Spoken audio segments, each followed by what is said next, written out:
Donc la situation humanitaire à Mossoul-Ouest est sévère et compliquée. On parle d'environ 500 000 personnes qui sont littéralement piégées dans Mossoul.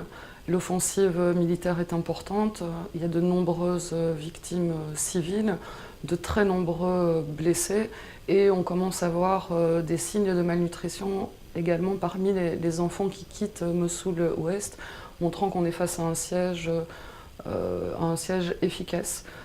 Donc ces dernières semaines, on a pris en charge plus de 1000 blessés qui sont arrivés dans un centre de stabilisation monté par MSF, des blessés sévères.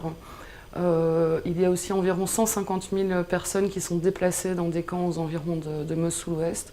La prise en charge de ces populations se met en place. Des shelters sont montés, des distributions de nourriture, des soins de santé primaire, mais il manque une capacité d'hospitalisation et pour les blessés et pour la population résidente et la population déplacée. Donc on voit aussi énormément de besoins en santé mentale qu'on n'est pas du tout en mesure de couvrir aujourd'hui. Ce sont des populations qui sortent d'une ville où les combats sont intenses, sortent dans des états extrêmement difficiles. Beaucoup ont perdu des membres de leur famille, beaucoup sont blessés.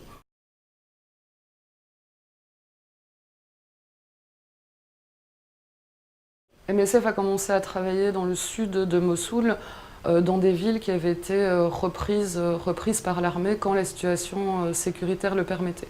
Donc on a commencé à travailler dans la ville de Kayara, qui est une ville de 40 000 habitants, avec aujourd'hui environ 80 000 déplacés, où on a mis en place un hôpital avec capacité chirurgicale, mais on prend aussi en charge la pédiatrie, la médecine, qui sont les besoins de santé de la population et résidente et déplacés. Et on commence des activités dans les camps de déplacés, particulièrement pour suivre nos patients qui sortent de l'hôpital et qui sont logés en fait, dans ces camps.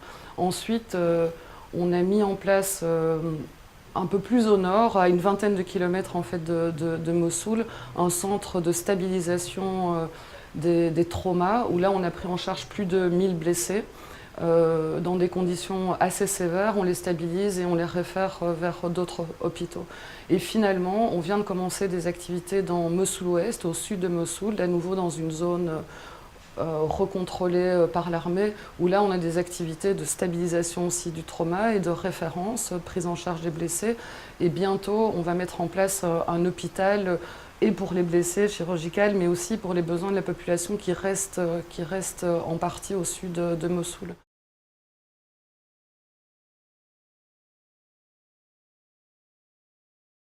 Ce que je voudrais souligner, c'est la complexité du contexte dans lequel nous intervenons, la difficulté de monter des opérations. On est face à un nombre de blessés extrêmement important, mais aussi à une sévérité des blessures.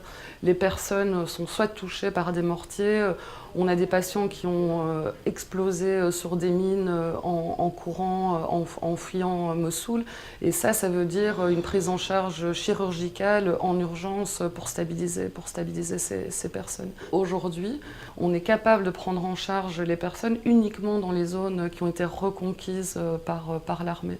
Et on sait qu'à l'intérieur de la ville, énormément de personnes sont blessées, décèdent. Et pour ces personnes-là, aujourd'hui, on n'est pas en capacité de les prendre en charge.